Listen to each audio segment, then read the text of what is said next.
السلام علیکم ورحمۃ اللہ وبرکاتہ۔ الحمدللہ رب العالمین والصلاة والسلام علی اشرف الانبیاء والمرسلین نبینا محمد وعلی آلہ واصحابہ اجمعین۔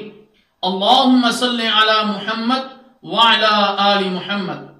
محترم سامعین کرام، مریض اور معذور کی طہارت کے سلسلہ میں آج جس چیز پر گفتگو کرنی ہے وہ ہے استحاضہ کا مسئلہ۔ استحاضہ خاکی یا زرد رنگ کا خون ہے جو عورتوں کو بیماری کی وجہ سے آتا ہے۔ استحاضہ میں عورت پاک ہوتی ہے، لہذا وہ پاک عورتوں کی طرح ہی کام کرے گی۔ صحیح بخاری۔ بعض عورتیں استحاضہ کو بھی حیض سمجھ کر نماز اور روزہ ترک کر دیتی ہیں، یہ شدید غلطی ہے۔ استحاضہ والی عورت ہر نماز کے وقت خون صاف کرے اور وضو کرے۔ اللہ کے رسول صلی اللہ علیہ وسلم نے ارشاد فرمایا فَغْسِلِي عَنْكِ الدَّمَ وَصَلِّي۔ صحیح بخاری۔ خون صاف کر اور نماز پڑھ۔ اسی طرح حالت استحاضہ میں غسل فرض نہیں، لیکن وہ صفائی کے لیے غسل کرنا چاہے تو کر سکتی ہے۔ اسے اختیار ہے کہ وہ اپنی سہولت کے مطابق ہر نماز کے لیے غسل کر لے یا دو نمازوں کے لیے ایک غسل کر لے، یا دن میں ایک دفعہ غسل کر لے، یا حیض سے دوسرے حیض کے دوران ایام استحاضہ میں کبھی کبھار غسل کر لے۔ سنن ابی داؤد۔ استحاضہ کا خون آئے تو ہر نماز کے لیے وضو کرنا ضروری ہے۔ رسول اللہ صلی اللہ علیہ وسلم نے ارشاد فرمایا تودعی لکل صلاۃ۔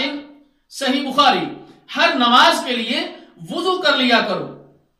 مستحاضہ دو نمازوں کے لیے ایک غسل کرنا چاہے تو دو نمازیں جمع کر لے، یعنی ظہر کو لیٹ کر لے اور عصر کو مقدم پہلے وقت پر پڑھ لے۔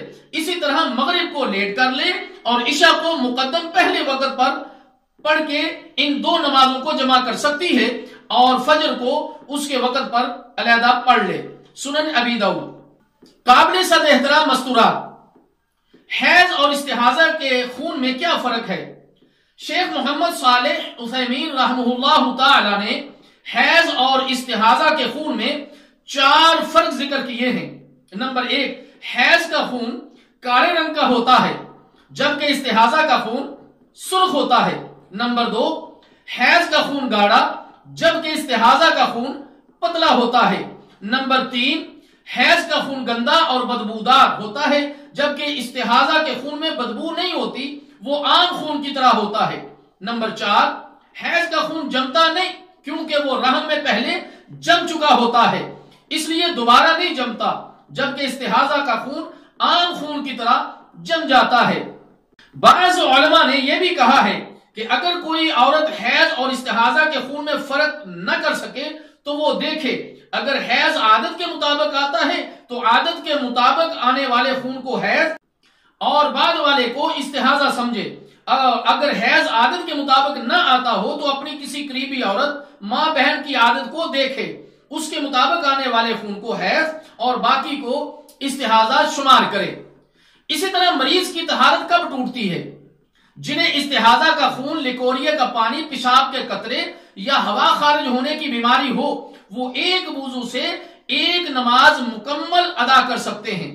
نماز کے دوران میں بیماری کی وجہ سے خون، پانی اور ہوا وغیرہ نکلنے سے طہارت ختم نہیں ہوگی اور نہ ہی اس کی نماز ٹوٹے گی، جیسا کہ رسول اللہ صلی اللہ علیہ وسلم نے استحاضہ والی عورت سے فرمایا ہر نماز کے لیے وضو کر لیا کرو۔ سنن ابی داؤد۔